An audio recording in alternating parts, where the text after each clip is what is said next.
দেনা পাওনা নতুন একটি দীর্ঘ ধারাবাহিক শুরু হচ্ছে। এটার একটা দিকে আমি একটু সম্পৃক্ত ছিলাম যখন এটার অডিশন পর্ব চলে, সেই একটি কাজের মধ্যে আমি অন্তর্ভুক্ত ছিলাম এবং দেখেছি নতুন নতুন ছেলেমেয়েদেরকে যেভাবে খুঁজে বের করা হয়েছে একটা ধারাবাহিকের জন্য। খুব সুন্দর একটা প্রচেষ্টা। এভাবেই যদি নতুন নতুন শিল্পীরা বেরিয়ে আসে তাহলে আমাদের সবার জন্যই ভালো, নতুন মুখ দর্শক দেখতে পাবেন। আর এই ধারাবাহিকটি দীর্ঘদিন ধরে যেইভাবে প্রস্তুতি নিয়ে শুরু হচ্ছে, আমার বিশ্বাস যে এটা দর্শকের মন জয় করতে পারবে।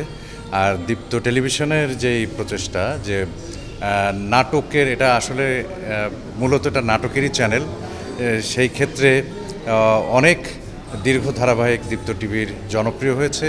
এই নাটকটিও, এই দীর্ঘ ধারাবাহিকটিও দর্শকপ্রিয়তা পাবে বলে আমি বিশ্বাস করি। দেনা পাওনার সকল শিল্পী, কলাকুশলী, পরিচালক এবং নেপথ্যে যারা আছেন সবার জন্য শুভেচ্ছা এবং শুভকামনা।